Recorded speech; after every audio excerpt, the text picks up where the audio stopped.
Ajarannya Syekh Siti Jenar itu dikenal sebagai ajaran Sasahidan. Satu akar kata sama syahadat. Jadi kesaksian yang tidak sekedar bersaksi tapi juga sadar akan hakikat dirinya, hakikat Tuhannya, hakikat kehidupan ini, hakikat alam semesta. Cuma syahadatnya agak kontroversial. Jadi ini kayak syahadat versi Al-Halaj, syahadat versi Manunggaling Kawula Gusti. Jadi bayangkan itu kalimatnya. Yang ngerti Jawa mesti bisa merasakan dahsyatnya kalimat itu. Ingsun anekseni ing zat ingsun dhewe. Saktuhune ora ana pangeran namung ingsun. Lan nekseni ingsun setuhune Muhammad iku utusan ingsun. Iya sejatine kang aran Allah iku badan ingsun. Rasul iku rasaning sun. Muhammad iku cahyaning sun. Ya ingsun kang eling tan kena ing lali. Ya ingsun kang langgeng ora kena owah gingsir ing kahanan jati. Yang nggak ngerti Jawa ada subtitlenya nggak di situ? Ya. Ya ingsun kang waskita ora kasamaran ing sawiji-wiji. Ya ingsun kang amurba wisesa kang kuwasa wicaksana ora kekurangan ing pangerti. Biar sampurna padang terawangan ora krasa apa-apa, ora ana keton apa-apa. Mung ingsun kang nglimputi ing alam kabeh kalawan kodrat ingsun. Itu syahadatnya Sasahidan. Sama sebenarnya penjelasannya ya agak mirip aja anak Al-Haqnya Al-Halaj minggu lalu, karena sumber ilmunya mungkin sama. Jadi kalau Syekh Siti Jenar ngomong ingsun, itu nunjuknya bukan ingsun yang fisik aku yang ada ini, tapi ingsunnya itu ingsunnya Allah. Orang jadi salah paham karena ingsun di situ ditafsirkan Siti Jenar yang manusia. Padahal kalau pakai filsafatnya hululnya Al-Halaj kemarin, ingsunnya itu ingsun akunya Allah. Karena yang berhak bilang aku hanya Allah. Yang akunya pasti ada itu kan cuma Allah. Akuku ini kan nggak mesti ada. Akuku itu ada karena adanya akunya Allah. Akuku itu tidak sejati. Fisikku ini tidak ada gunanya kan. Kalau bagi Syekh Siti Jenar, fisik kita ini bangkai, mayat. Ketika ditinggalkan Allah, tidak ada orang mau menyentuh kita. Katanya Syekh Siti Jenar malah najis. Jadi fisik itu tidak ada ini. Jadi kalau dia bilang aku, bukan aku yang fisik ini, berarti aku yang rohani. Dan aku yang rohani itu wa nafakha fihi min ruhi, bagian dari rohnya Allah.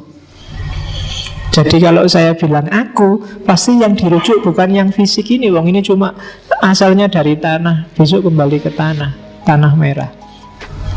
Ya kan? Tapi aku yang rohani, dan akuku yang rohani itu hakikatnya adalah Allah. Kok kamu nggak nemu Allah dalam dirimu, berarti kamu sedang gelap. Ya kan? Nur Muhammad nggak mencapai dirimu. Biar Nur Muhammad mencapai dirimu, bergeraklah mendekat ke Nur Muhammad. Nur Muhammad itu makhluk paling dekat sama Allah karena dia limpahan pertama. Biar dirimu terang. Kalau kamu terang, kamu bisa tahu Allah yang ada dalam dirimu. Nah itu filosofi dari Syekh Siti Jenar. Mirip sama Al-Halab, mirip sama Abu Yazid Bustami, mirip sama Ibnu Arabi. Maka saya bilang dia bukan orang yang pertama yang ngomong semacam ini. Bahkan para wali yang lain pun insya Allah ngerti ajaran ini. Cuma mungkin karena pertimbangan masyarakat muslim yang belum dewasa, yang hampir semua masih mu'alaf. Yo harus, yo kayak Nabi Muhammad awal kan Islam ketika didakwahkan ke masyarakat Arab kan Islam yang sangat material. Lakukan ini pahalanya sekian, lakukan itu kan sebenarnya untuk mancing orang biar mau. Setelah mau biar dia merasa. Setelah dia merasa harusnya sudah tidak terikat lagi pada yang fisik. Nah itu maunya Syekh Siti Jenar dan kawan-kawan. Cuma para wali pertimbangannya mungkin dakwah. Oke, sehingga Syekh Siti Jenar dengan dukungan politik akhirnya harus dieksekusi, merusak imannya masyarakat yang masih belum cerdas. Sama kayak Sokrates kemarin, sama kayak Al-Halaj. Oke, jadi syahadatnya namanya syahadat syahsahidan. Ini bagi muslim yang syariat kaku, ini murtad luar biasa. Ya kan? Ini kafir mughalladh, ini sudah. Iya, sudah. Tidak bisa lagi ditolerir. Masa nganggap dirinya Tuhan, ya kan? Padahal kamu tidak sadar. Jangankan yang ini ya, ketika kamu merasa benar, ketika kamu merasa besar, ketika kamu merasa sombong, itu sebenarnya juga kamu sedang nganggap dirimu kayak Tuhan. Karena yang berhak sombong, berhak merasa selalu benar, itu hanya Allah. Kamu tidak punya hak, kamu tidak ada apa-apanya. Pengetahuanmu tentang kebenaran itu karena diizinkan oleh Allah, dicahayai oleh pengetahuannya Allah. Al-ilmu nurun. Maka nggak boleh kamu sombong sedikit pun. Ketika kamu sombong, kamu sedang mempertuhankan dirimu sendiri. Nggak usah bilang anak al-haq. Sebenarnya ketika kamu merasa dirimu yang paling benar, itu kamu kayak Al-Halaj yang bilang anak al-haq, akulah kebenaran. Tapi Al-Halaj ketika bilang anak al-haq, orientasi egonya hilang. Ananya Allah. Tapi kamu yang bilang anak al-haq itu, ananya itu dirimu sendiri, egomu yang kamu tunjuk. Dan yang kayak gitu, kayak minggu lalu kan di Al-Halaj, watakmu yang kayak gitu itu mirip Fir'aun. Fir'aun kan juga ngaku Tuhan, dan iblis kan juga ngaku ana. Ananya iblis dan ananya Fir'aun itu ana yang egois, dirinya sendiri. Itu kan debatnya Al-Halaj sama iblis minggu lalu. Tapi ananya Al-Halaj dan kawan-kawan bukan ana ini sudah hilang, sudah tidak ada lagi. Jadi maka hati-hati kamu yang tiap hari mengkafirkan orang kayak gini. Jangan-jangan kamu sendiri yang sebenarnya diam-diam bilang ana al-haq. Kamu sendiri yang sebenarnya merasa akulah yang paling benar, maka yang lain kafir, murtad, sesat. Oke, maka hati-hati ya. Jadi itu syahadat syahsahidan. Terus ini kalimat saya potong ketika Syekh Siti Jenar debat sama para wali. Jadi ada banyak sekali argumen, ada banyak sekali tuduhan. Syekh Siti Jenar nggak telaten, terlalu banyak variasi tafsir. Terus dia mengkasih kata, marilah kita bicara yang terus terang. Ini tak terjemah bahasa Indonesia ya, kalau Jawa kayak tadi kamu pening. Ya, ingsun ini Allah, akulah Allah itu. Akulah yang disebut Prabu Satmata. Tidak ada lain yang bernama Allah. Saya menyampaikan ilmu tertinggi yang membahas ketunggalan. Ini bukan badan. Jadi aku itu yang tak maksud bukan badan ini. Selamanya bukan. Karena badan itu tidak ada. Yang kita bicarakan ialah ilmu sejati. Dan untuk semua orang kita membuka tabir. Jadi ini setelah diskusi panjang dengan para wali, dia jengkel. Ya wis, yang bilang ingsun Allah, ya wis akulah Allah. Tapi aku bukan badan ini. Jadi yang sejati, yang Allah itu bukan badan ini. Ini wadak fisik. Jadi katanya Siti Jenar, ilmu ini nanti yang tak ungkap ke masyarakat, buka tabir. Jadi para wali ditantang, yang kayak gini salah nggak? Maksudnya gitu kan. Isinya yang diajarkan salah nggak? Itu kan mungkin maunya saya Siti Jenar. Nah kalau yang tak ajarkan benar, ngapain semua marah? Kecuali aku ngajarin yang salah. Kalau hanya salah, misalnya mereka itu orang awam, nggak nyampe, sombong sekali kita. Kamu merasa lebih tinggi, padahal yang diajarkan saya Siti Jenar pada santri-santri pengajiannya, manusia itu egaliter. Saya Siti Jenar yang berani pakai kalimat ingsun untuk diri sendiri, zaman itu luar biasa. Zaman itu orang biasa itu bolehnya bukan pakai ingsun, tapi pakai kawulo. Kalau di Jawa sekarang jadi kulo, ya kan? Yang berhak pakai kata ingsun itu raja. Jadi ingsun, pukulun dan seterusnya. Dan saya Siti Jenar peduli amat dengan semua itu. Bagi dia setiap manusia sejajar, egaliter. Preklah dengan ingsun yang hanya untuk raja itu. Kalau kamu mau bilang ingsun, bilang aja ingsun aku. Tidak harus kawulo. Kalau kawulo itu kan hamba.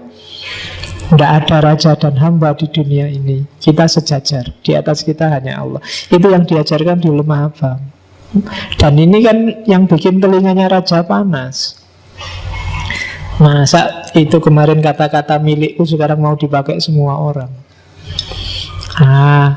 Jadi rebutan kata. Ya kan? Kemarin kan juga ada rebutan kata-kata Allah itu kan, di Malaysia, yang oleh pengadilan diputuskan kata Allah itu hak miliknya orang Islam. Yang Kristen jangan berani-berani pakai kata Allah. Kan gitu keputusannya di Singapura.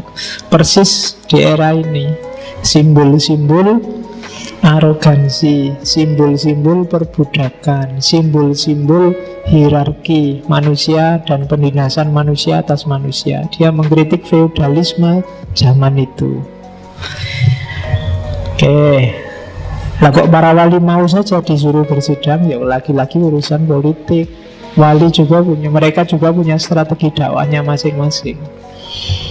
Nanti sesi Jenar dianggap wah ini ngerusak proyek kita nih, kan gitu. Kita sudah punya proyek bagus-bagus ya, sekarang dicegati dengan sasahidan. Terus,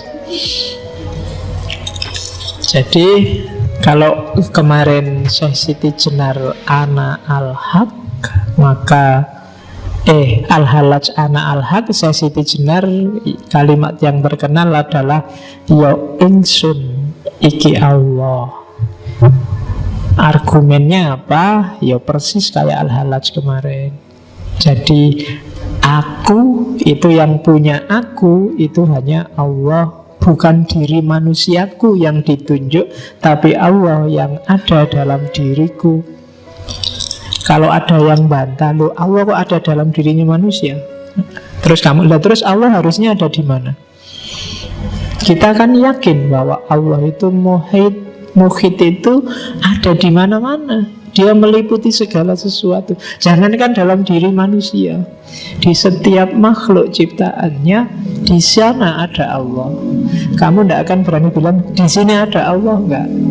Kamu bilang tidak ada juga susah, bilang ada juga susah. Itu loh Allah, itu loh, lihatin. Nah kamu kan nggak berani. Padahal kita punya pandangan bahwa innallaha bikulli syai'in muhit. Muhit itu meliputi segala sesuatu. Dunia ini ada di dalam Allah. Maka kalau orang bilang Allah dalam diriku, bukan sesuatu yang tidak masuk akal. Bahkan banyak sekali ayat yang mengisyaratkan ke sana.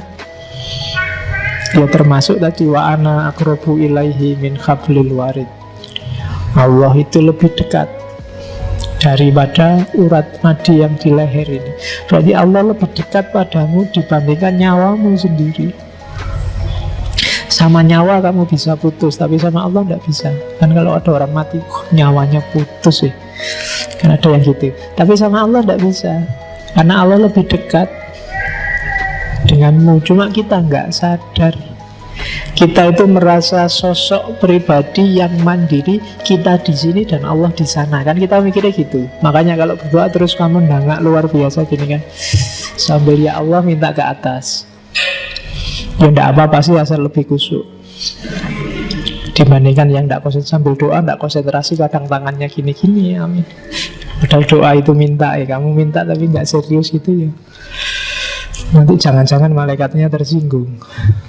Minta apa tuh kamu itu? Minta kok sambil doanya hafalan lagi. Karena ada kamu tiap hari doamu kan hafalan, jadi malaikat tuh mesti ala wis tahu podo. Ya kan, hafalan ora jelas. Nggak ada penghayatan. Iya. Oke, nanti diketawain itu sama Siti Jenar di belakang nanti ada. Jadi yo ingsun iki Allah. Dan memang kan ada hadits qudsi yang bilang di situ, ana kanzun mahfiyun fa uridu an u'rafa fa khalaqtul khalqa fabi arafuni. Jadi aku itu khazanah tersembunyi. Sebelum ada makhluk satupun, ya Allah nggak dikenal. Maka Allah sengaja melakukan sesuatu, menciptakan sesuatu biar dia dikenal. Jadi hakikatnya yang ada itu Allah. Cuma dia menciptakan semua makhluk termasuk manusia biar dia dikenal dan dikasih bekal.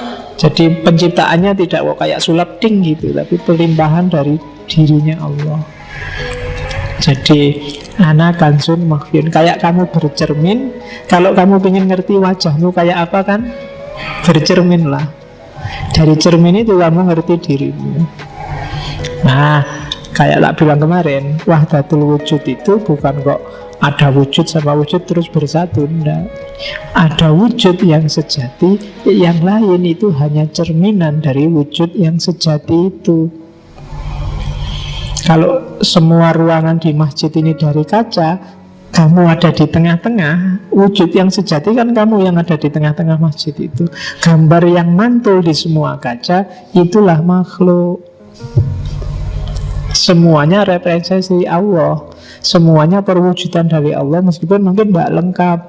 Yang sebelah sana gambar punggungnya, sebelah sana gambar wajahnya, sebelah kiri gambar pundaknya, sebelah kanan juga gambar pundaknya.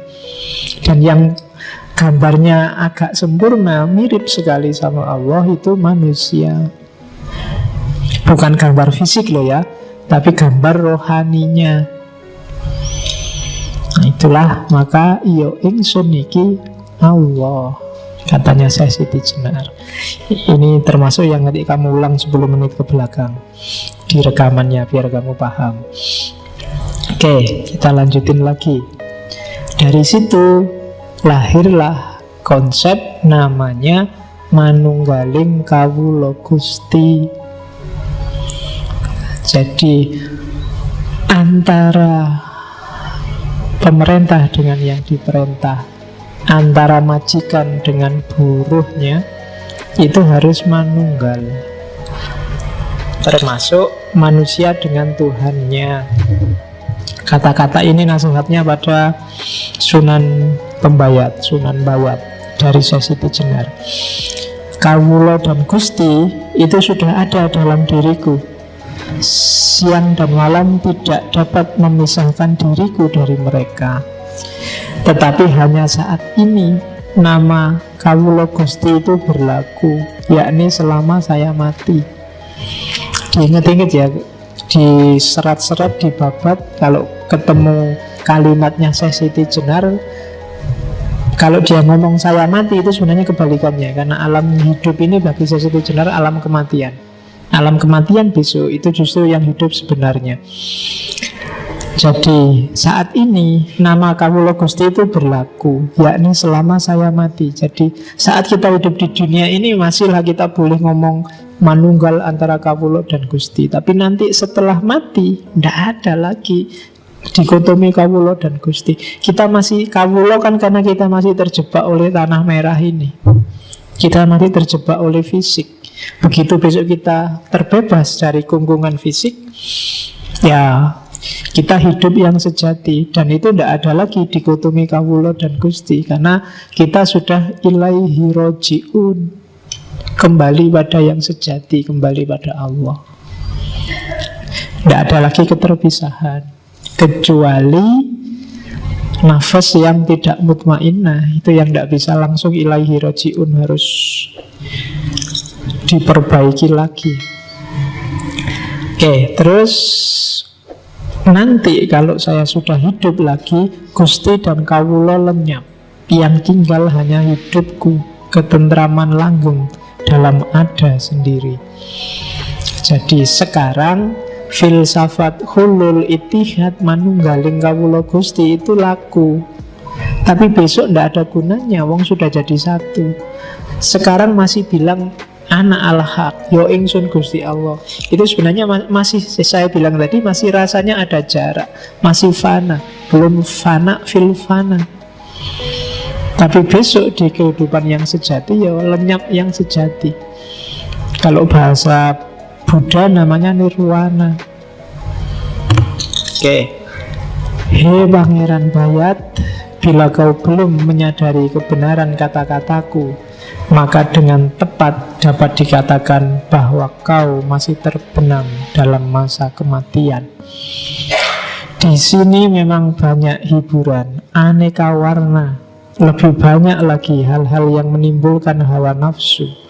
Tapi kau tidak melihat bahwa itu hanya akibat panca indera. Itu hanya impian yang sama sekali tidak mengandung kebenaran dan sebentar lagi akan lenyap. Gilalah orang yang terikat padanya. Tidak seperti Syekh Siti Jenar. Saya tidak merasa tertarik, tak sudi tersesat dalam kerajaan kematian. Satu-satunya yang kuusahakan ialah kembali kepada kehidupan. Jadi ini ya makomnya memang sudah tinggi. Ya tidak usah diukur sama kalian, masih panjang jalannya. Ya syukur-syukur sedikit-sedikit. Meskipun masih belum bisa merasakan untuk bisa semakom sama Al-Halaj atau semakom sama Syekh Siti Jenar, ya sidik-sidik lah melangkah mendekat ke sana. Karena memang hidup kita kan harus muter dari nalillahi wa inna ilaihi tadi. Kita harus kembali ke Allah. Jadi saya selalu bilang di banyak kesempatan, apapun yang kita lakukan, apapun yang kita ucapkan, ilmu apapun yang kita dapatkan, harusnya bisa selangkah atau setengah langkah atau seperempat langkah semakin dekat pada Allah. Jadi tidak boleh ada yang bikin kita malah semakin jauh. Apa-apa yang diingat Allah. Mau minum pun harus bismillah dulu, ingat Allah.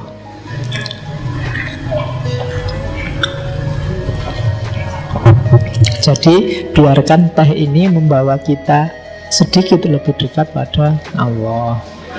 Dulu kan harus gitu, apapun harus begitu. Karena jalur kita itu ilahi pada Allah. Kalau ada apapun kok malah bikin kamu semakin jauh sama Allah, berarti kamu salah jalan, kamu tersesat. Karena hidup kita kembali ke sana. Kalau kamu semakin menjauh, berarti kamu sedang salah jalan. Cepet-cepet balik, kan gitu. Jadi kiblatnya tetap pada Allah. Sampai akhirnya syukur-syukur kamu bisa lari cepat kayak para wali, dan sebelum kamu meninggalkan dunia ini bisa bersatu, bisa akrab.